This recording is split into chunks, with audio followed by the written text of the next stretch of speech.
Yesterday, during the discussion of the aftermath in Ferguson, Missouri, and what I characterized as power, not truth, taking place. The truth is a variable. The truth is definable based on who has the power to do that. And in the aftermath of Ferguson, they didn't get what they wanted in Ferguson, so now they're trying to Rich Lowry had a great line in his column today. Now, I think I saw it was the New York Post, and it was about the aftermath of Ferguson, and it was about the meeting at the White House with Sharpton and Obama and Eric Holder. And Lowry said, well, what are they going to do? What are they going to do now? What are they going to do to win? They're going to go out and they're going to find another cop to falsely accuse of racial assassination and attempt to railroad into an indictment and conviction? What are they going to do? What are they going to? And I got to thinking, how would you like to be a police officer right now in this climate? If you're a police officer in this climate, you might conclude you see a crime in action, whatever kind of crime, a robbery or somebody beating somebody else up. You maybe just don't do anything. Just let it happen, particularly if there's a racial component involved. Just don't even go there. Just let the crime happen.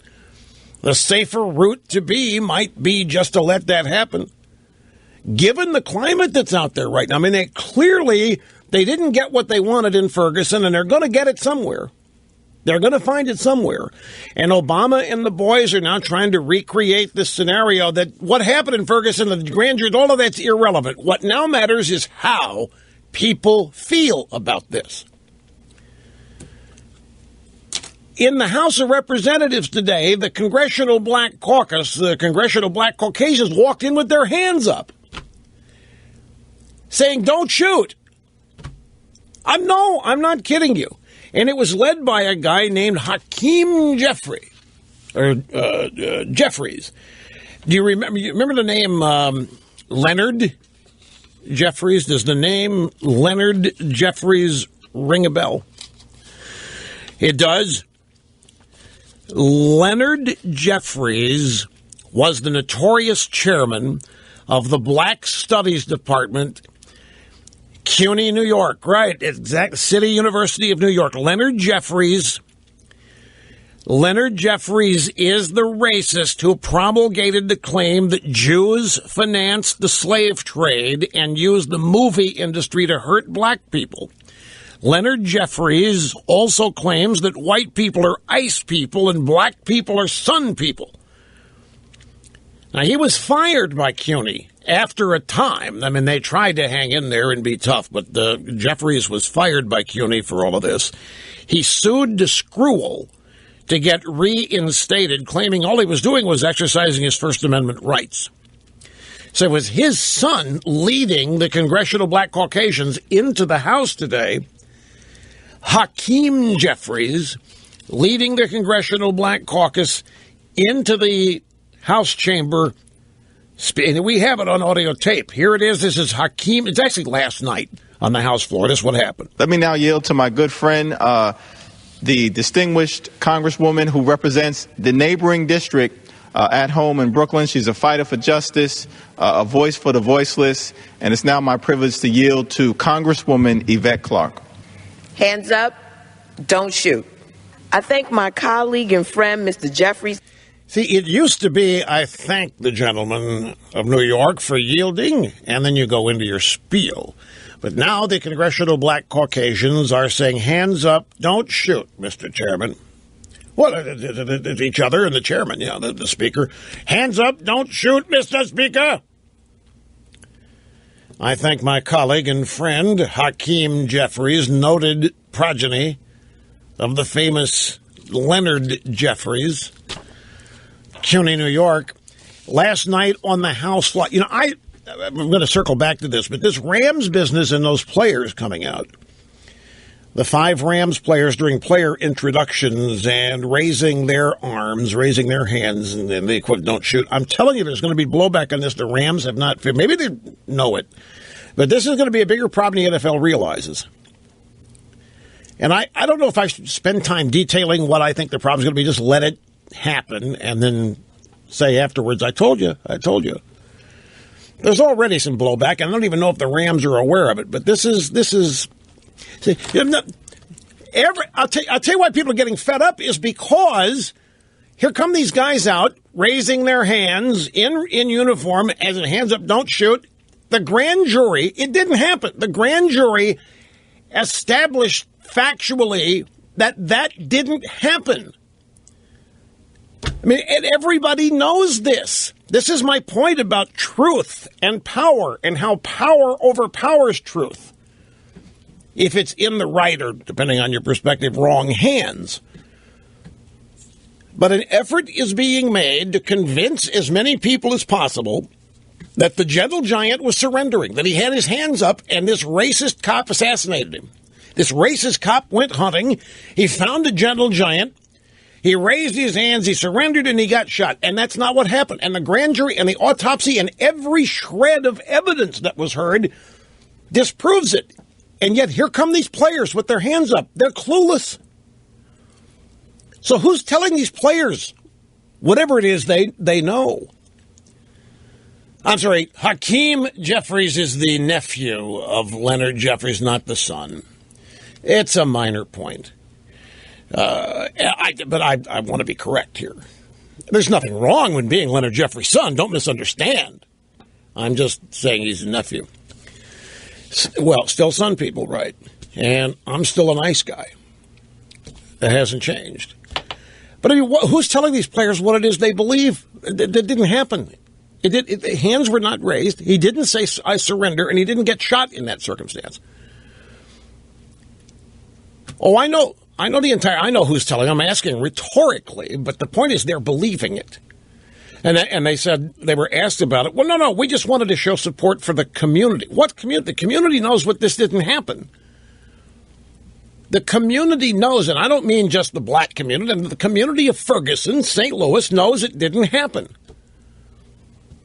And now there's a big spat. You know, the Police Officers Association wanted an apology from the Rams, and they think they got one. And then the Rams said, oh, no, you didn't.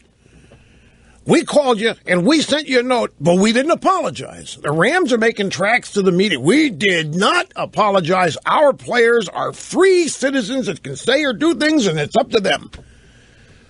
But I have the commissioner on tape suggesting that kind of behavior would not be tolerated in the NFL if, say, somebody like me was involved. So, anyway, that there's blowback over whether or not there's been an apology. With the cops thinking they got one, the Rams could have just said, okay, fine. No, we didn't. We want to be very clear about this. And, well, that's the point. Eric Holder's going to end racial profiling, and Obama said he had a meeting up there yesterday at the White House with Al Sharpton, who may as well be the vice president now, and said, this is, in fact, before moving up, let me grab that soundbite, and I've put it at the bottom of the stack, so let me grab soundbite number 2 and 3, because this is Obama yesterday at the old executive office building, the OEO, after meeting with law enforcement community leaders. We have 2 sound bites. They both matter. Here's the first one. Ferguson laid bare a problem that is not unique to St. Louis or that area and is not unique to our time. And that is a simmering distrust that exists between too many police departments and too many communities of color.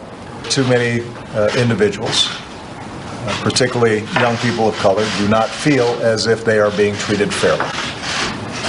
And as I said last week, when any part of the American family does not feel like it is being treated fairly, that's a problem for all of us. Okay, so you see, ladies and gentlemen, truth is irrelevant here. The truth doesn't matter. The grand jury results don't matter. It's instead how people feel about it. And there's also a point that I made yesterday about why I could never succeed in politics, because politics is not about what is. Politics is not about the way things are. Politics is about the way things seem. And this is Obama trying to make things seem like, doesn't matter what the grand jury said. Doesn't matter. None of that matters. What matters is that I have constituents of mine who say they're young people of color and they don't think they're being treated fairly. Throughout the country, not just in Ferguson, but all over the country. And as long as that's going on, as long as any part of the American family doesn't feel like it's being treated fairly, that's a problem for all of us. I don't care what the grand jury said, I don't care what the facts of the case are, it doesn't matter. So you see, the first black president acknowledges that his presence has not mattered a whit in improving race relations, and not only have they not mattered a whit, he is going to capitalize on the fact that he has failed to smooth over race relations. He's going to take advantage of it. He's going to use it. Here's the next bite, which illustrates that. Part of the reason this time will be different is because the President of the United States is deeply invested in making sure that this time is different. Stop the tape. Every African American in this audience, look at me. Look at your radio. Look at me. We are at the end of the 6th year of the historic presidency of the first African American elected to be president in this country. And he just said, less than 24 hours ago, this time is going to be different because this time the president is invested in making sure this time is different. What's been going on these last 6 years then? Why is he only getting involved in this kind of thing now? It's going to be different. How many, and maybe not just to you African, how many of you, shall I say, ICE people voted for Obama hoping that his election would mean the end of this kind of BS? And you're hearing him say, all right, it's going to be different this time because the President of the United States is involved. It's going to be deeply invested in making sure this time's different. This time's going to be different. How's it going to be different? The grand jury spoke. The grand jury had reams and reams of evidence. We know what happened. What do you mean we're going to make it different? I don't know. Got to take a break because of time. I wish you didn't have to because I'm on a roll. I know, but I have to. I have no choice.